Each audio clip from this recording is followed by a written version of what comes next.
Dans cette maison se cachent de grands champions.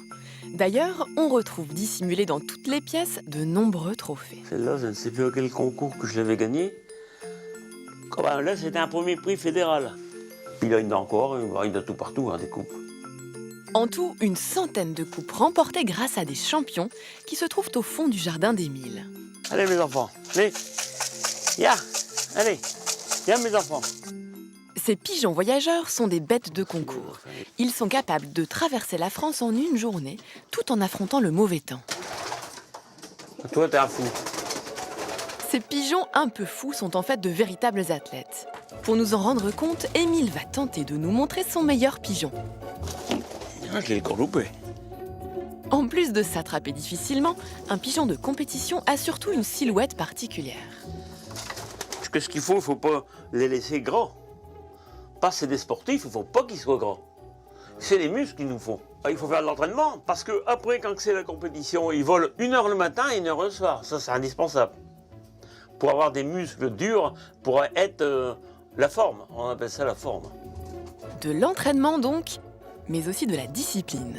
Va à ta place, va à ta place. Là, il va à sa place, lui. Le principe des compétitions consiste à lâcher des milliers de pigeons concurrents à plusieurs centaines de kilomètres de leur pigeonnier. Le premier arrivé chez lui gagne la course. Et l'arrivée du pigeon, c'est le moment préféré d'Émile. Voilà, je me mets là, souvent c'est ma place ici. Et quand on le voit arriver, c'est magnifique. Ah ouais, c'est le plus beau de tout. Moi, je me verrais mal jouer aux pigeons si je ne les verrais pas arriver. Ils viennent à une hauteur fantastique, 700-800 mètres d'auteur qu'ils viennent. Et il faut voir comment ils tombent, comment ils se priment sur la fin. Le cœur, il fait de ça quand on les voit arriver. Et on est heureux. Cette passion d'Émile pour les pigeons est née en 1946, juste après la guerre. À cette époque, ce sont surtout les mineurs qui pratiquaient la colombophilie. À être enfermés 8 heures par jour dans la mine, ils avaient trouvé là une passion qui leur permettait de regarder le ciel. Depuis, cette discipline s'est transmise de génération en génération. Comme ici, dans la famille Poteau, José et sa fille Arina sont tous les deux liés par la colombophilie, une véritable histoire de famille. C'est mon père qui était colombophile, mon grand-père maternel aussi. Et puis moi, il y a qu'elle qui a accroché un peu aux pigeons. Mais elle aime ça depuis le temps qu'elle est petite. Donc après ça, on l'a dans le sang ou on l'a pas. Arina est la fierté de son père. Elle est devenue, à l'âge de 6 ans, championne de France 2012 dans la catégorie débutante. Un titre qu'elle a remporté grâce à son pigeon qui se prénomme Champion. On a su ça par le président de la région normande qui nous a dit ta fille elle sera sûrement première nationale. Alors ça m'a fait un choc. Ouais. Mais enfin, c'était content pour elle, Voilà.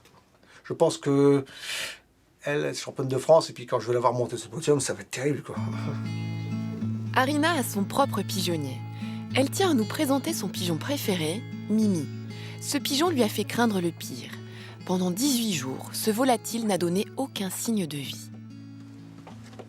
Papa, il a mis un concours de pigeons, de vitesse. Et Mimi, elle s'est perdue pendant 18 jours.